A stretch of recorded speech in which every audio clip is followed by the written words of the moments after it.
On today's episode of You Asked, what's wrong with the 97-inch LG G5 OLED? Spoiler alert, that's clickbait. Are you getting a Netflix 100 error, and what can you do about it? Are there any good alternatives to hunting and pecking out usernames and passwords with your remote control? How do you find a decent calibrator that you can trust? Yes, we're doing that again. And a follow-up on the Sony OLED clicking mystery from a prior show. Welcome back, everyone. I'm Caleb Dennison, and this is You Asked, the show in which I answer questions you asked in hopes that I can help you and others with similar tech questions. If you've got a question you need answered, please email it to youasked@digitaltrends.com and tune in Sundays at 7:45 a.m. Pacific time to see if your question gets picked to be answered on the show. Now, I snuck something in on you. Did you notice? Let me know down in the comments. Let's get right into it with an email from Ken in Arizona who writes, I have a 2016 Sony X930D TV, which I'm very happy with, but about once a month, I get an error 100 when attempting to stream from Netflix. The web says to clear the cache, which I do, and nothing changes. I have to unplug the TV for 30 seconds or so and restart, at which point everything works properly.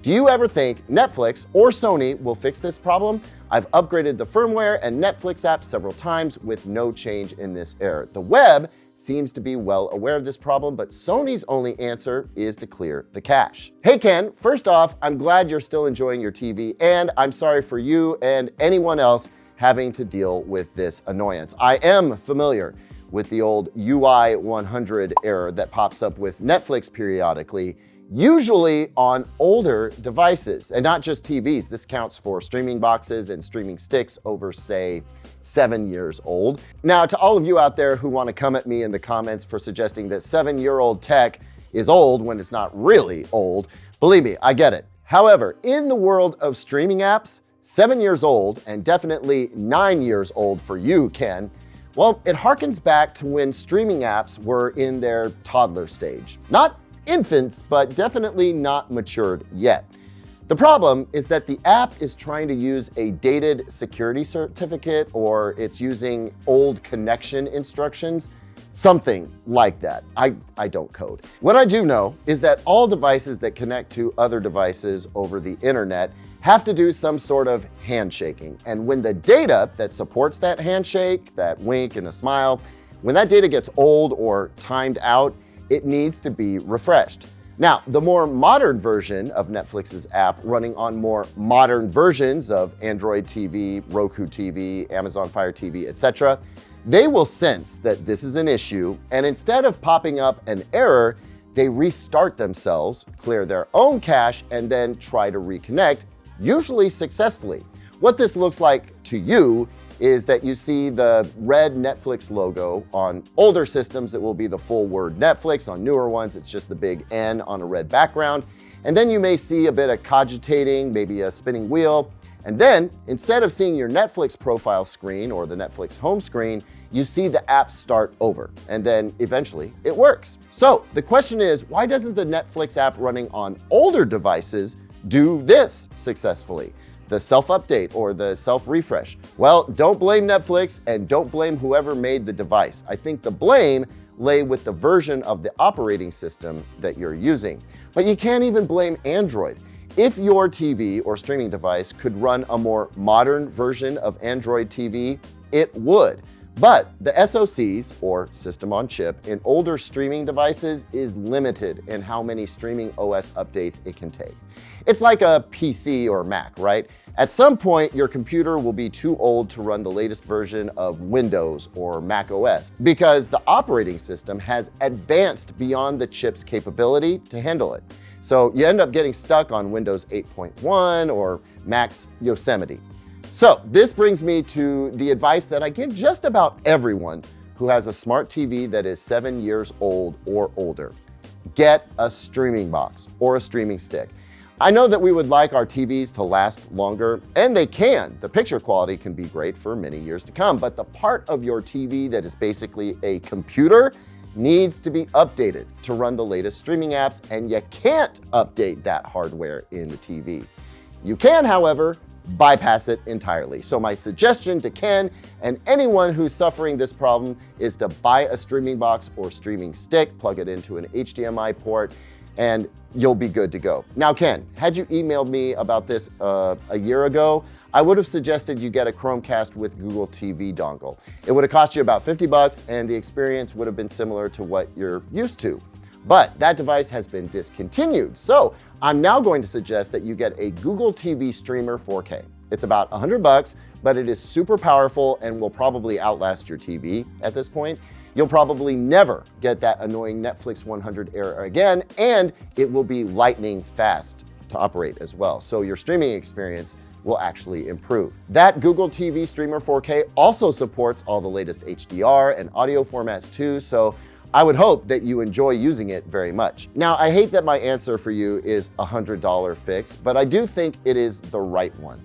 I would point you toward a less expensive streaming device, but that would mean getting used to a different platform, and I'm not sure that you would love that idea. Dan Chapman writes, on my Hisense U8N, when I watch anything in HDR10+, the peak brightness and local dimming are turned off by default in theater mode.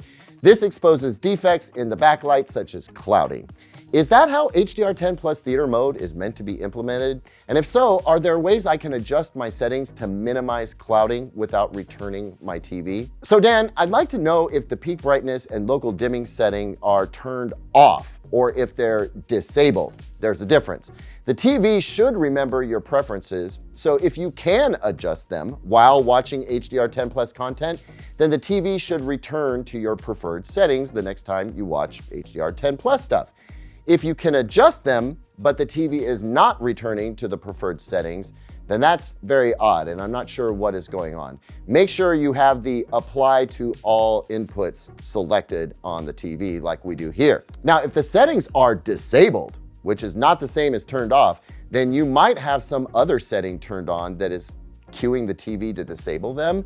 With that said, I was not able to duplicate your issue. Here on a U9K, I went into Jack Reacher on Amazon Prime Video because it's an HDR10+. And I also noticed that the default settings here are for local dimming to be turned off and for peak brightness to be turned off. I don't think that's the right move for Hisense. I think that they should use whatever settings give the TV the best picture quality. HDR10+ is not supposed to tell the TV what to do to that extent. However, here I can turn local dimming on to low, medium, or high, and as soon as I turn local dimming on, it unlocks the peak brightness setting. If you have local dimming off, peak brightness is locked. So then you can do the same thing here. So then you can now adjust peak brightness to low, medium, or high. If you can't, then you should tell your TV to look for an update. Go to All Settings, System, and then About, and there's System Update. You can now tell it to look for a system update now, and hopefully it's gonna update for you and this goes away. Now, I'll check with Hisense to see if this is somehow restricted on N-series OLED TVs. I just don't think it is. So try all that stuff and let us know what happened. Next up, we've got one from Tim, who writes, hi Caleb, one of the most frustrating things to me is trying to scroll through the alphabet to enter passwords using the remote for apps like Netflix and Disney Plus, etc. Do you think TVs will ever come with a digital remote control that allows a person to enter data from a keyboard at their fingertips? P.S. Arthritis is not your friend. Tim, you are right. Arthritis is nobody's friend. Also, I hate using remotes to hunt and peck out usernames and passwords. Fortunately, we don't have to do that most of the time anymore because most apps let you scan a QR code with your smartphone and do the login work on your phone or tablet. Sometimes it's even simpler. You just press approve. I guess I want to know what device you're using that might be running old enough app versions that you aren't able to use that QR code feature. And you often don't even have to mess with the QR code. Sometimes you can just go to a web URL on a browser on your PC and it will ask for a numerical code that's being shown up on your TV screen. So it's possible you're using older versions of apps or maybe an older device.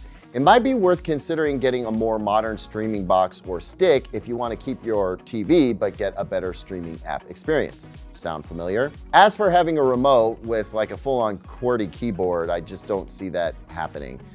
Used to be that you could use your phone through certain apps. I think Apple TV still lets you do this to do some typing, but that's about as close as it's ever gotten or ever will be, I think. Next up is a question from a DT member that I somehow missed. So first off, my apologies. I'll do better going forward. This one comes from member Sean, who wrote, I'm having problems with my Dragon system. I think they're talking about the Nakamichi Dragon. I would like to find someone that knows their stuff as far as setup for my needs, especially how do I know that the technician actually knows what they're doing? What questions should I ask? What credentials, if any, references? Also, I'm considering having my A95L calibrated. Same question, how do I know they're qualified? Are they charging fairly? I never have a problem paying for value received. I just hate being taken advantage of because of my naivete on this subject. Thank you in advance. So let me start off by saying I'm afraid I don't know how to best help regarding your Dragon system because I don't know what trouble you're having with that system. I will say this, the Dragon is a specialty item and most audio calibration professionals probably aren't super familiar with it and its ins and outs, if at all. That said, its UI is a lot like that of an AVR or an AV receiver. And when it comes to getting distance, level, and crossover settings right, someone who does a lot of calibration work will probably do okay with it. That said, you could probably do pretty well yourself with a tape measure, a dB meter app for your phone, and a little bit of experimentation. I feel like I could better help you if I understood the problem that you're having with your system. In terms of finding a qualified audio calibration professional, you know what? There aren't a whole lot of people masquerading in this area. If they're bothering to do that work, which is hard work, it's hard to get clients, they're probably fairly legit. I don't know how to tell you whether they're charging fairly. As with any product or service though, you can probably look them up and see if there are any customer reviews online. You could also ask them for customer testimonials and see if they've gathered some positive feedback from the work they've done. As for your TV calibration question, I have long lamented the difficulty in finding a quality, well-reviewed TV calibrator. TV calibrators are a rare breed too, and the resources for finding them, frankly, suck. Calibrators tend to be good at calibrating, but maybe not necessarily as great at marketing and networking. I think Classy Tech Calibrations is an exception to that rule because he's very visible. But also, consider that not all calibrators want to travel across state lines for work. Why do a great job advertising to folks in New Jersey when you live in Oklahoma, unless you're willing to travel to New Jersey to do a job? Anyway, I'd start by looking for ISF calibrators in your area. How do you do that? Go to the ISF website and look up who is close to your area. You can also try calling Best Buy and ask if they have ISF certified technicians that they contract with. Get names and then do an internet search to see if anyone has reviewed their work. But also, let us know what area you live in, and we can use this community to help find you one. We can at least maybe get you started with a qualified recommendation. Bonanza Brandon writes, is there something worse about the 97-inch G5? You brought it up in a previous video, but never elaborated. Brandon, you're right. I did that thing where I meant to elaborate on that later, but in the heat of the moment, I totally forgot. Please forgive me because I was very much on the spot in that moment with an LG employee listening to my every word. Now, she wasn't pressuring me at all, but I knew she was listening and I didn't want to get anything wrong that she'd have to correct me on. Anyway, shout out Kristen Rodriguez, you're awesome. So the 97-inch LG G5 does not have the new 4-stack or tandem OLED panel. The 97-inch G series TVs in years prior didn't have MLA either. That big, super expensive OLED tends to be exempt from these newer panel developments. Now, the exact reason why, I'm not certain. However, I know that OLED TVs are cut from something called mother glass, and they want to get as many panels out of that mother glass sheet as possible. And the 97-inch is so big, it's going to use the entire sheet. And it's so expensive already, perhaps they don't want the price spiraling out of control by taking the most expensive panel they have and putting all of it in just one TV. That's my guess. And now let's do a follow-up from a prior episode in which a viewer, David, described a phantom click on his Sony OLED TV. I postulated what it might be and tossed the issue out to all of you, and several of you weighed in with your thoughts and personal experiences. One viewer, Eric, sent a bunch of emails summarizing what he wrote here. Eric says he thinks it's the power supply relay, which I agree with. I think I mentioned that in the video. And Marco wrote in this following email. While I do not know the exact nature of the click, it's definitely a mechanical relay switching. All right, we know it's a relay. Seems like it turns on part of the TV for some minutes to do something. One thing might be updating the channel guide. The exact times for this to happen differ, but usually it has a duration of 5 minutes. Sometimes also seems fixed of sorts. For instance, my TV clicks on at precisely 6:57 a.m. and clicks off again at precisely 7:02 a.m. It even followed daylight savings time, hence why I believe it has something to do with updating the channel guide. Personally, I kind of find something reassuring in these clicks, but I get how some people might dislike them. They have often helped me tell the time. And Rami said, they all do this. I believe it's a timing thing. When you turn off the power with your remote control, the Sony TV goes into a standby mode. Then, after 10 minutes, it goes into a deep off state, hence the click. When the TV is on, there should be no clicking after that initial power on click.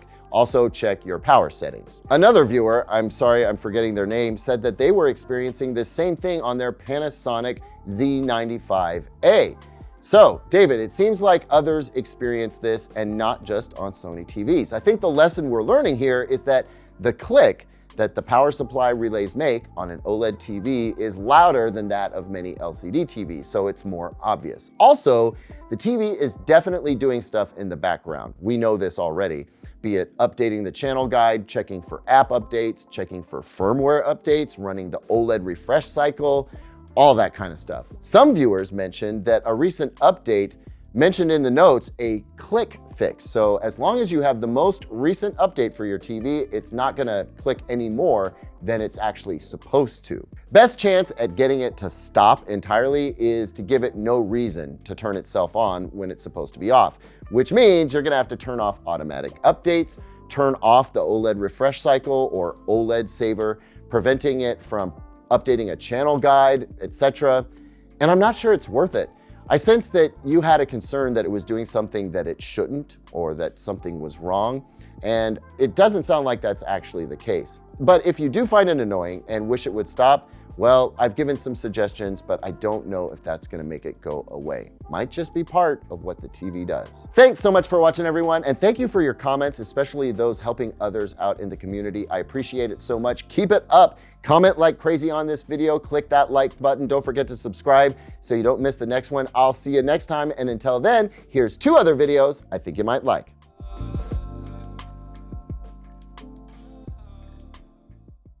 They are messing around on those tour buses.